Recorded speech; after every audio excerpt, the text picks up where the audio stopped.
2021 Women Who Understand What Hypergamy Is.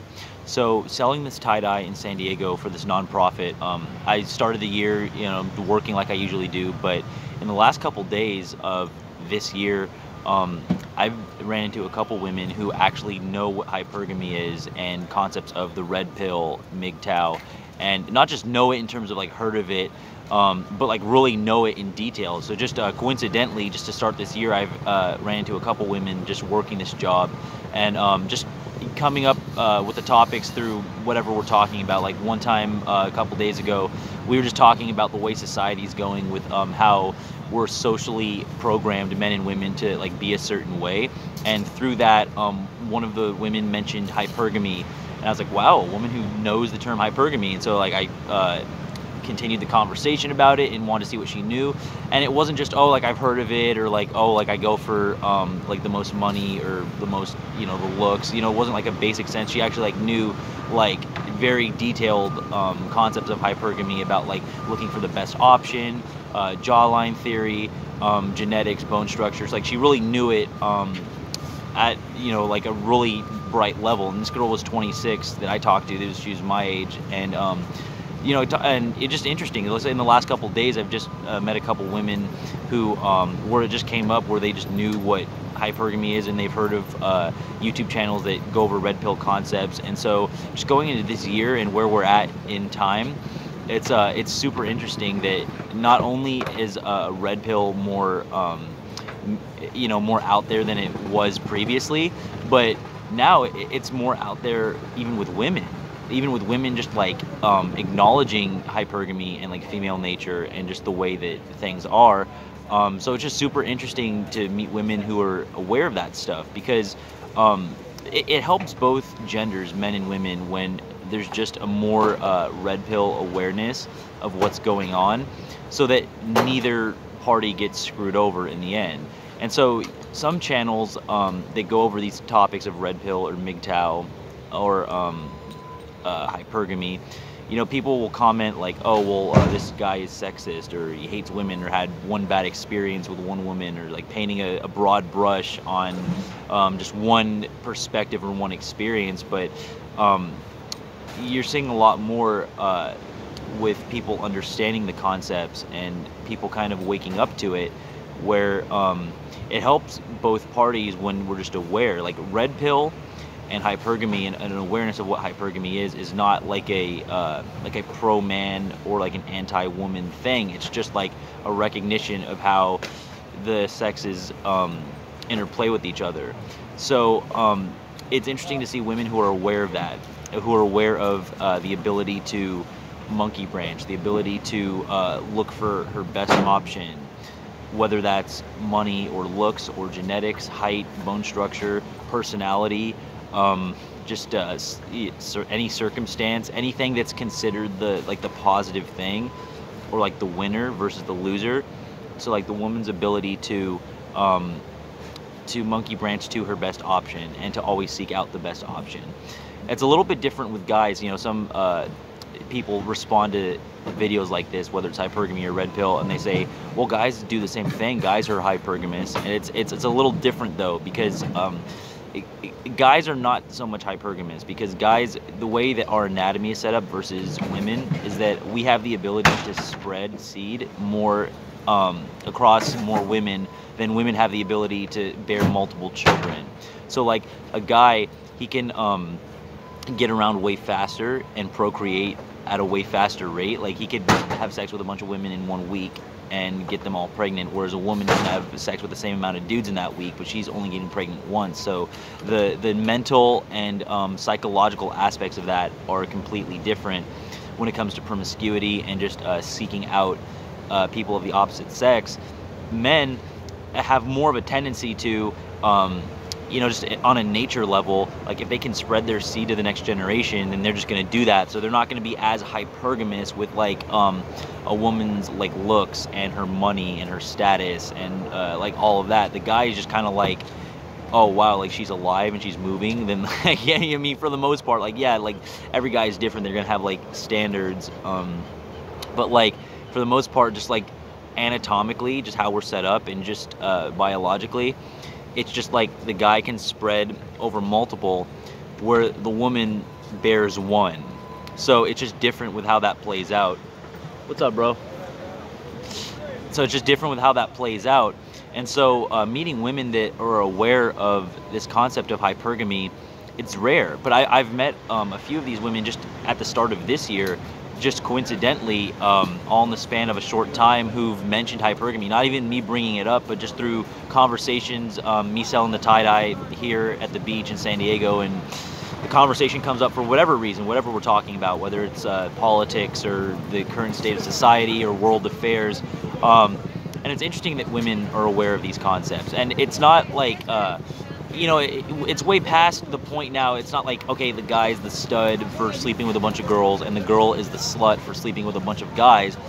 It's just more of like an observation of like what we're actually doing. Like, what does it mean to be a man versus being a woman, versus having a penis, versus having a vagina, versus having testosterone, versus having estrogen.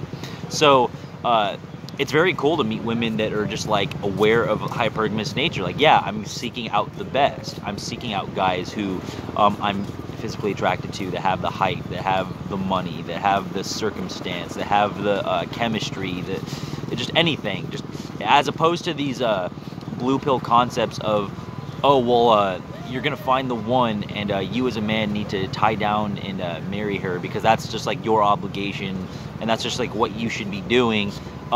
Because realistically, like, you take a guy that's like 5'2" and homeless, and a guy that's 6'5" and he's a billionaire.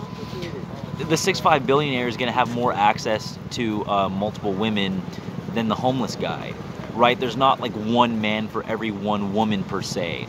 So the whole idea of just, of course you're gonna get married, of course you're just gonna find the one, like, it's not how things play out. Because going back to the hypergamy, the guy's status, fame, wealth, money, looks, genetics, influence, power, whatever, that is gonna come into play. So the guy that's 6'5", that's a billionaire, multiple women would rather share that guy than to go through life one-on-one with her and like a 5'2" homeless guy.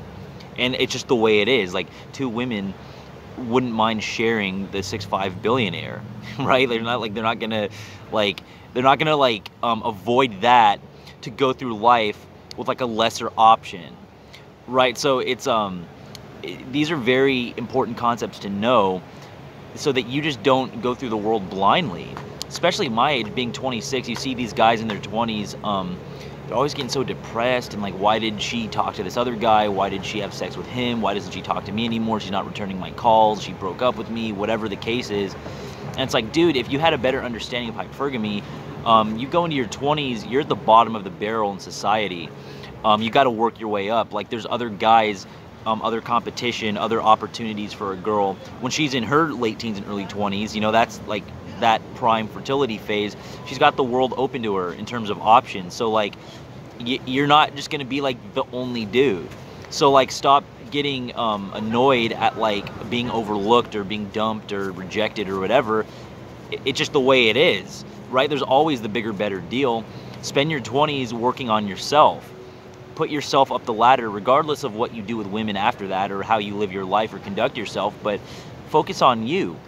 Focus on what you need to do, because as we've seen in history, and then especially last year, the economy can go south, and you're at a certain position based on needing a job or a company giving you a position. So your status as a man is in a certain place because the company gave you that status. So maybe when the economy goes bad and the company fires you, lays people off because they can't afford it and the economy shut down, now your financial status is lower than it was. And so you went into that relationship with that girl where that's what her perception was of your level, and now you guys are struggling with bills, and she just goes out and meets another guy who 10 years older, has real estate, just like he's in a better spot where she doesn't have to just like work constantly or struggle. She's gonna look at you and look at the other guy and like weigh her options. And I mean, this is just life. I mean, this is not new stuff.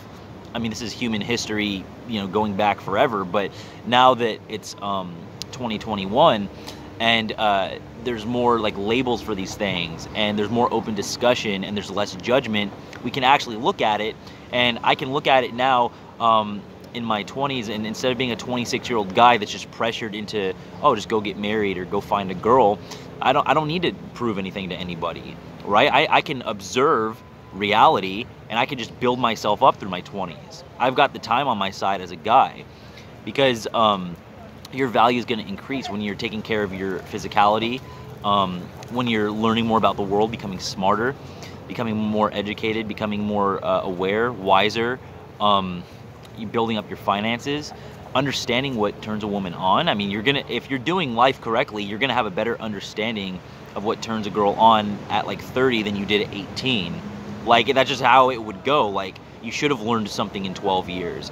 So as a guy, your stock can only go up from there. So instead of getting super annoyed about like why a girl didn't like you or rejected you or whatever, just understand hypergamy. Like, there's always going to be like the taller guy, there's always going to be the guy with more money, there's always going to be the better looking guy, there's always going to be the guy with more followers, more fame, more influence, more power, and then aside from that, there's just going to be the guy that, based on that particular girl, he just connects with her better for whatever reason, you know, just whatever life events she had, whatever life events he had, that causes them to relate better than you do. Right, so you might be the guy that you have more money than this other guy, you are better looking than this other guy, you're, I don't know, bigger muscles than this other guy, you're taller than this other guy.